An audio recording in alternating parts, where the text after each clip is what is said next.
Fidèles téléspectateurs de Pinal TV, merci une fois de plus de votre aimable et constante fidélité. Bonsoir et bienvenue à cette émission, la grande interview qui reçoit aujourd'hui Cheikh Oumar Diallo, président de l'association Nouvel Horizon Faso Diossira. Avec lui, nous allons donc aborder des thèmes ayant trait au 1 an de la transition au Mali, rectification, quel bilan et quel défi.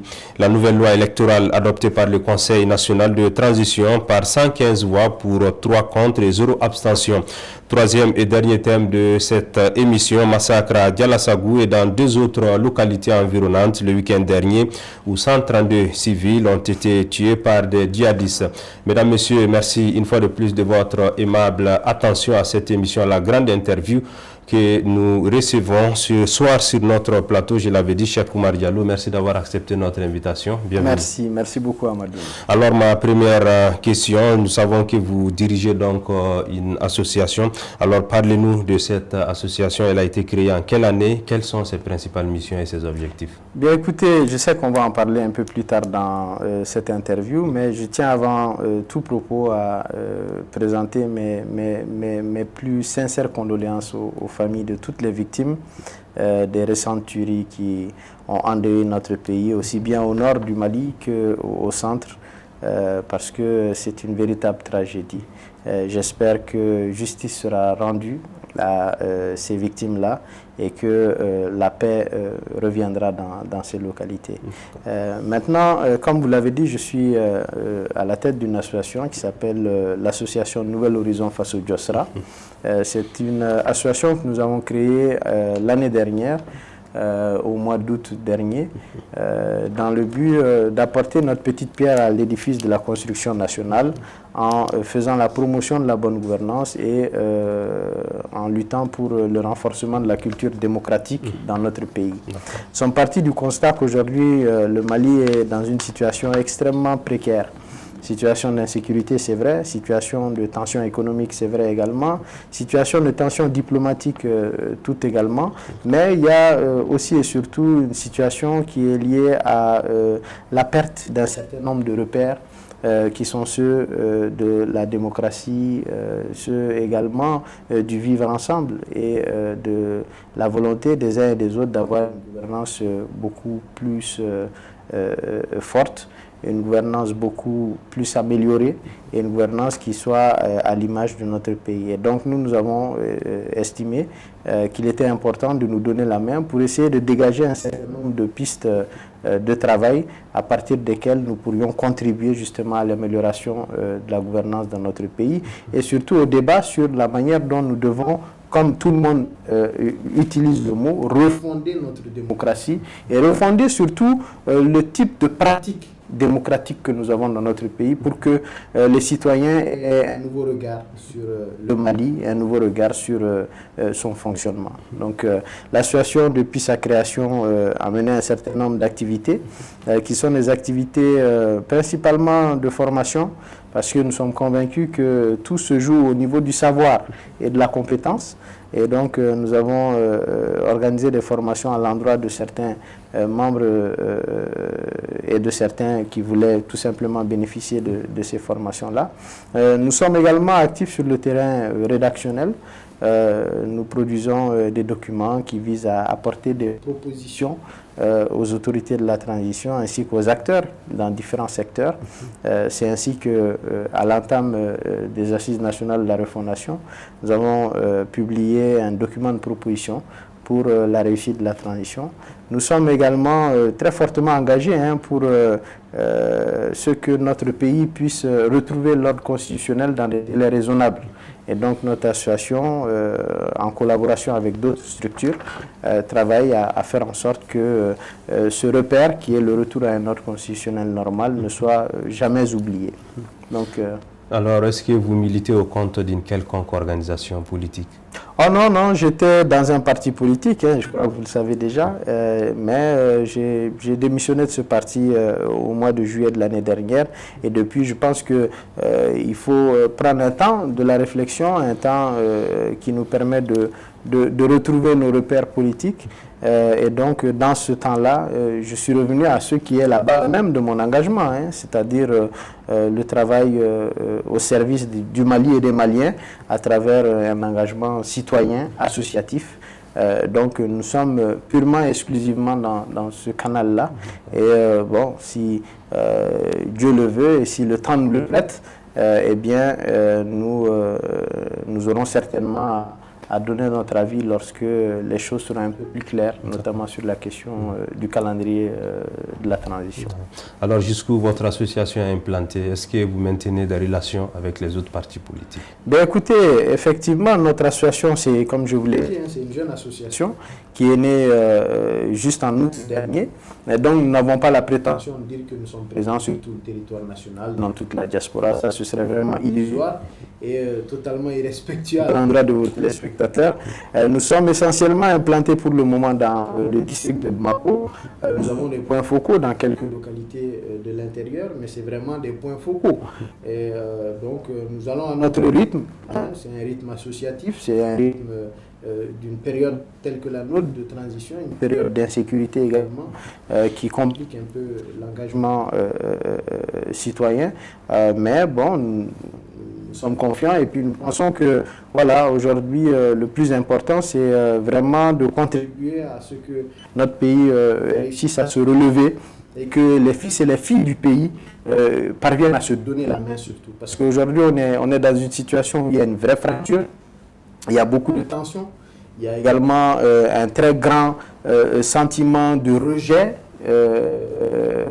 du système de manière générale. Et donc, il faut travailler à l'écoute de ce tissu social et puis travailler à faire en sorte que les uns et les autres puissent se retrouver tout en restant fermes sur un certain nombre de positions qui sont des positions de principe. Donc, nous allons aborder le premier thème de cette émission, un an après la rectification de la transition. Quel bilan faut-il donc retenir? Je crois que c'est un bilan de turbulence toujours, hein, parce qu'on l'a constaté dès le début de la phase dite de la rectification. Il y a eu beaucoup de tensions entre le gouvernement et l'écrasante majorité de la classe politique et puis une partie de la société civile. C'est cette tension-là qui a caractérisé beaucoup de cette période-là et qui a fait qu'en réalité, bon, les gens ont du mal à ressentir les effets d'une véritable politique gouvernementale qui ait permis au pays de progresser sur la voie du retour, de la réussite de la transition et du retour à l'ordre constitutionnel. Mais il faut quand même reconnaître qu'il y a un plan sur lequel on a senti du mouvement. C'est celui de nos forces armées et de sécurité, où durant cette année écoulée, beaucoup de matériel a été acquis, beaucoup d'équipements est parvenu. Nous avons senti une volonté réelle de nos forces armées et de sécurité de sortir des postures défensives pour aller beaucoup plus à l'offensive. Mais comme vous avez pu le constater dans les dernières semaines, cela n'a rien entamé à la détermination de ces forces obscurantistes qui ont envie vraiment de saper le moral de nos populations, de saper le moral de nos troupes.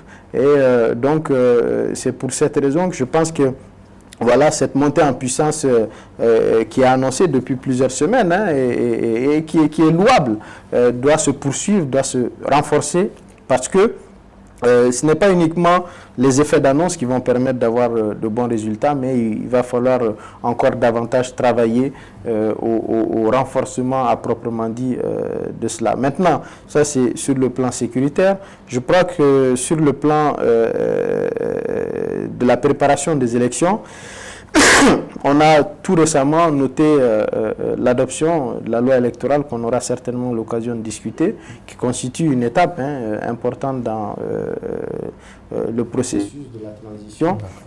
Mais je pense qu'à part ça, en réalité, le gouvernement et plus particulièrement son chef. Hein. Des fois, quand on dit ça, on dit que c'est une question de personne, qu'on s'attaque à quelqu'un. Mais en réalité, c'est le seul référent qu'on peut avoir. Eh bien, ce gouvernement-là, je pense qu'aujourd'hui, il est un peu à bout de souffle. Il est un peu à bout de souffle. Alors, à côté de la montée en puissance de l'armée malienne, est-ce que nous pouvons noter des avancées pour la justice malienne? Oh, vous savez, hein, la justice malienne, c'est difficile de quantifier ce qui a pu se faire aujourd'hui dans les dossiers de lutte contre la corruption. J'ai du mal à voir très clair dedans. Je me souviens uniquement qu'il y a eu un dossier lié aux avions et aux équipements militaires, dossier dans le cours duquel il y a eu le tragique décès de l'ancien Premier ministre Maïlou Boué Maïga, paix à son âme. Il y a encore d'autres personnalités qui restent détenues jusqu'à ce jour et qui n'ont pas bénéficié d'un procès. Et donc, je pense qu'il y a le temps de la justice, certainement, mais qui s'avère être un temps extrêmement long et qui ne nous permet pas aujourd'hui de ressentir vraiment une véritable lutte efficace de la justice contre la corruption. Maintenant, il y a eu d'autres arrestations qu'on a annoncées, d'autres convocations, notamment de très hauts gradés de l'armée nationale. Mais on attend de voir. C'est-à-dire que le contexte est tel qu'aujourd'hui, on a beaucoup de mal à avoir une vraie perspective sur ce qui est en train de marcher, ce qui est en train d'avancer. Et il y a le sentiment d'un essoufflement général qui appelle vraiment à ce que on change de rythme et que le cap soit changé. Parce que vous regarderez même le Conseil national de transition, la manière dont il interpelle aujourd'hui le gouvernement prouve à suffisance qu'il y a une certaine forme de malaise. Et je pense qu'il est vraiment très important, surtout en cette période où les sanctions continuent à peser sur notre pays, qu'on trouve le moyen de sortir de tout ce marasme-là et qu'on fasse en sorte que le pays puisse retrouver de bons rails. Parce qu'il faut le rappeler, hein, les 1 an de la rectification, c'est aussi près de 6 mois de sanctions très dures, très sévères contre le Mali, sanctions qui ne sont toujours pas levées. On espérait qu'elles allaient être levées lors du sommet passé. On attend encore au 3 juillet prochain. On apprend qu'aujourd'hui et hier, le médiateur de la CEDEAO est dans notre pays pour discuter cela. Moi, je pense qu'aujourd'hui, la priorité des priorités de ce gouvernement, c'est de travailler à lever ces sanctions-là pour qu'on sorte de cette situation. Parce que c'est quelque chose qui devient de plus en plus difficile à tenir pour les Maliens. Donc moi, je pense que, voilà, il y a pu y avoir beaucoup d'euphorie, beaucoup d'engouement au début de la période de la rectification, mais si on ne prend garde, eh bien, la seule chose que les gens retiendront de cette période de la rectification, eh bien, ce seront les graves difficultés économiques, sociales, sécuritaires et politiques que nous connaissons actuellement. Alors aujourd'hui, quels sont les défis pour cette transition? Le premier des défis, c'est de rassembler, parce qu'il est évident aujourd'hui que les compétences sont partout.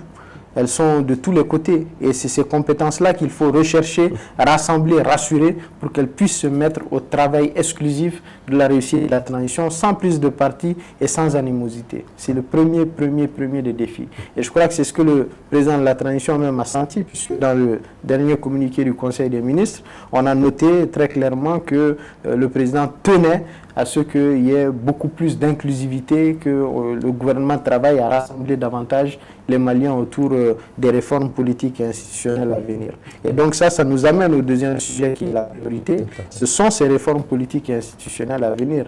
Je crois qu'il a été annoncé la perspective d'une révision de la Constitution, qui est un moment très compliqué pour notre pays. On a tenté à plusieurs reprises. Ça a toujours amené à des contestations très fortes et très violentes. Il y a la charte des partis politiques.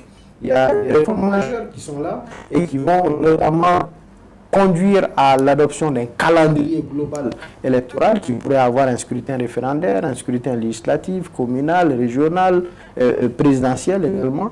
Et donc dans tout cela, il va falloir très rapidement qu'on ait une plus grande visibilité. Et ça nous amène au troisième défi majeur, je pense, c'est celui justement de la visibilité qu'attendent les partenaires de la communauté internationale, notamment la CEDEAO, par rapport à la conduite de la transition, parce que le défi des défis, c'est d'obtenir la levée de ces sanctions qui pèsent sur notre pays et qui pèsent particulièrement sur les populations civiles. Donc je pense que dans ce domaine-là, il y a aussi beaucoup à faire, et je ne saurais terminer l'enchaînement des défis sans parler de la question de la sécurité. Voilà.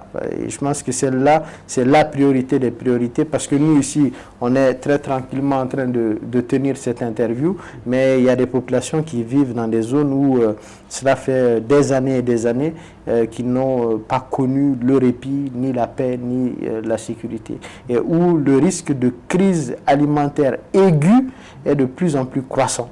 Et donc je pense qu'il y a un très fort besoin de sécurisation du territoire par les autorités de la transition actuelle. D'accord. Ce qui constitue un défi également. Alors la nouvelle durée de la transition est fixée à 24 mois à compter du 26 mars 2022, mais jusque-là, aucun Malien ne connaît donc le contenu du chronogramme proposé par les nouvelles autorités. Alors est-ce qu'à ce niveau, il ne faut pas craindre une dérive? Oh, vous savez, je crois que c'est la preuve que l'État lui-même est débordé, submergé par les problèmes, parce que moi, j'aurais beaucoup de mal à croire que le médiateur de la CEDEAO quitte ici sans avoir un chronogramme quand même sur la tenue des différents scrutins qui doivent se faire au Mali. Et donc, si ce chronogramme est là, et qu'ensuite il faut chercher une inclusivité avec la classe politique et puis les forces vives maliennes, eh bien, il y a fort à croire que ce qui aura été discuté avec le médiateur aura beaucoup de mal à changer avec les partis politiques et les autres acteurs des forces vives.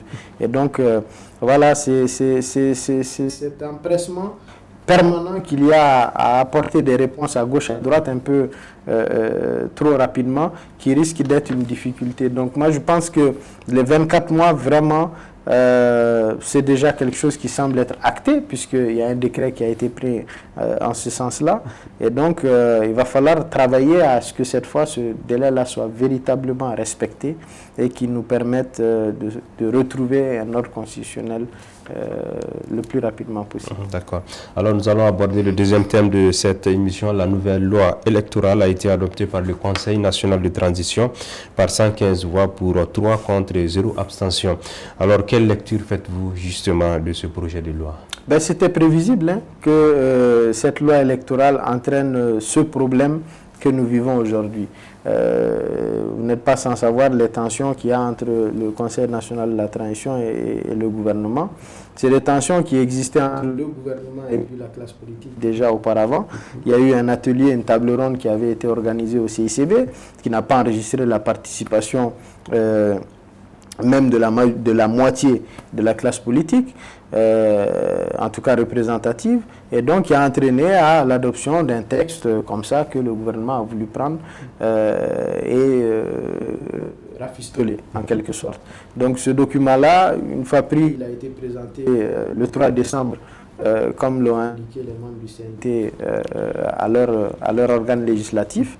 On a eu jusqu'à ce mois d'avril pour voir que le CNT, lui, a joué le rôle qu'il devait jouer, c'est-à-dire faire de l'inclusivité, écouter tout le monde, auditionner toutes les personnes qui peuvent avoir un avis intéressant sur la loi électorale. Et on a vu que c'était un document solitaire que le gouvernement avait pris, un document solitaire qui finalement ne traduisait pas la volonté réelle des principaux acteurs concernés et de la majorité des Maliens. Donc, moi, je pense que cette loi électorale telle qu'elle a été modifiée, c'est une loi qui va permettre d'apporter une certaine accalmie dans la préparation de ces élections, puisque la plupart des communiqués que j'ai vu circuler, communiqués de partis politiques, communiqués d'associations, également communiqués de groupes armés, signataires de l'accord pour la paix et la réconciliation, c'était des communiqués de félicitations de l'adoption de cette loi-là. Donc maintenant, j'ai été surpris quand moi j'ai vu que le M5 RFP, bon c'est normal, ils ont le droit de ne pas être d'accord, mais qu'ils en appelaient littéralement au blocage de cette loi au niveau du président de la transition, parce que c'est des pratiques qui ont l'air d'être des pratiques totalement antidémocratiques.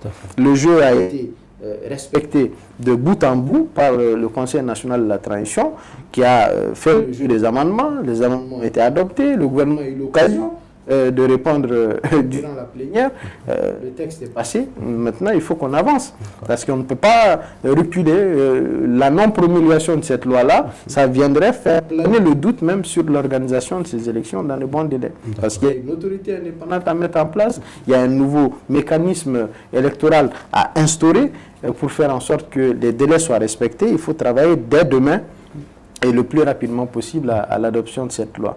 Moi, en tout cas, je pense que vraiment, c'était prévisible. Le gouvernement devait s'attendre à ce qu'il se retrouve dans cette situation-là, et il ne peut s'en prendre qu'à lui-même. Alors, comme vous l'avez si bien dit, le M5 RFP menace de sortir prochainement dans les rues. Alors, à quoi faut-il s'attendre justement? Moi, je pense qu'il faut les appeler au sens de la responsabilité, quoi. On ne peut pas nous amener encore une fois de plus dans des schémas de contestation dans la rue, encore une fois, alors qu'on voit les gens qui sont en train de mourir par centaines dans notre pays. On voit des forces armées de sécurité qui se battent le plus courageusement possible pour essayer de nous ramener la sécurité. On voit également toute cette situation économique très difficile pour la plupart de nos Maliens, le chômage qui ne cesse de croître tous les jours. Pendant ce temps-là, on n'a rien d'autre à faire que de se battre dans la rue pour une loi électorale qui a été adoptée normalement par le Conseil national de transition. Je crois que non, il faut vraiment leur demander de cesser cela et de laisser le pays avancer un peu. S'ils voulaient que la loi électorale soit autrement, eh bien, ils avaient tous les mécanismes à leur disposition pour qu'il n'y ait pas autant d'amendements qui apparaissent dans le texte. Parce qu'il y a certains points qui n'étaient pas admissibles. N'était pas du tout admissible, notamment la question de la désignation des membres du collège de l'autorité indépendante de gestion des élections. Sur cette personne, d'après les membres du CNT eux-mêmes et d'après le projet provisoire que nous avons vu sur les canaux, sur cette personne, le Premier ministre a lui seul désigné 4 et 3 autres étaient désignés par le CNT. Comment est-ce que le chef du gouvernement peut désigner que le chef de l'État lui-même ne désigne pas quelqu'un?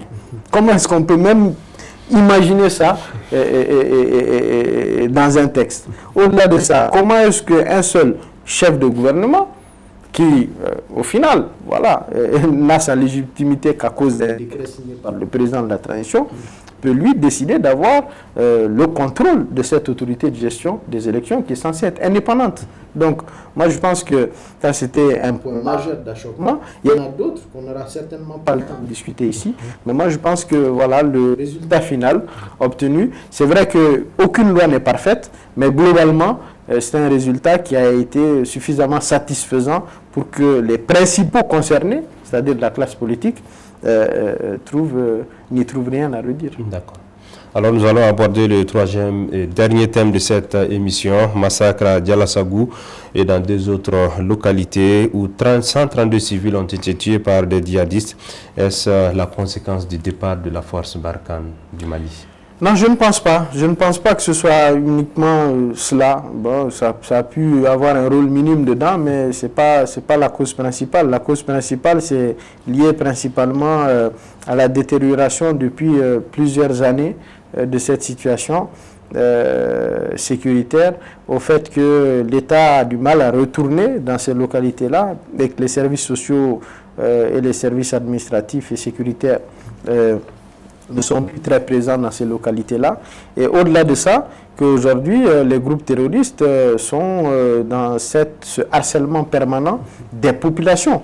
Maintenant, il ne s'agit plus uniquement d'aller attaquer des postes qui représentent l'État, comme les postes de contrôle, les postes de douane et autres. Il s'agit maintenant de terroriser les Maliens et de faire en sorte qu'ils aient une peur bleue de collaborer avec l'État, une peur bleue de donner des renseignements à l'État. Et donc pour ça, il faut aller littéralement assassiner de toutes les manières possibles et imaginables. Et donc moi je pense que ça, c'est pas quelque chose qui est spécifique au fait que les forces Barkhane soient parties, mais qui est lié vraiment à un besoin que notre armée revienne progressivement et s'installe dans la durée dans ces localités pour pouvoir mieux contrôler cela. On l'a vu, c'est pas parce qu'on a des hélicoptères, c'est pas parce qu'on a du matériel très sophistiqués qu'on parvient à combattre cela. Cela, on les combat non seulement par les armes, mais aussi et surtout par le retour des services sociaux de base et par la création d'un climat économique qui permet aux populations de ne pas céder à la tentation terroriste. Parce que la plupart de ces gens qui sont dans ces groupes-là, c'est les Maliens d'abord et avant tout. Quoi que l'on dise, moi je suis convaincu, d'après les infos que je glane à gauche et à droite, que près des 3/4 des gens qui combattent dans ces groupes-là sont véritablement des nationaux. On le voit dans les vidéos qui circulent de temps en temps, que voilà, ils parlent des langues nationales du Mali. Et donc ce sont bel et bien des Maliens. Donc moi je pense que voilà, c'est vraiment quelque chose qui est lié à une absence réelle de l'État sur une grande partie du territoire national et aussi un contexte de pauvreté économique qui est un terreau pour ce terrorisme-là. D'accord. Alors nous avons constaté que ces attaques ces derniers temps visent surtout les civils. Pourquoi? Ben, comme je vous l'ai dit, hein, c'est pour les terroriser, c'est pour leur faire comprendre que si jamais ils collaborent avec l'État du Mali, si jamais ils collaborent avec les forces armées de sécurité, eh bien il y aura des représailles. C'est aussi pour leur faire comprendre que le monopole de la force est entre les mains de ces terroristes-là et que donc il faut accepter tout ce qu'ils disent et tout ce qu'ils font. Et souvent il y a des questions de contrôle des ressources financières, des ressources halieutiques, des ressources bovines, de tout ce qui peut constituer un outil pour alimenter ces groupes armés-là. Eh bien, ils sont prêts à tout pour obtenir gain de cause et pour obtenir ces moyens-là. D'accord. Alors, nous sommes pratiquement au terme de cette émission. Quel est votre dernier mot? Bien, mon dernier mot, c'est d'appeler encore une fois à l'union, d'appeler au rassemblement de tous les Maliens.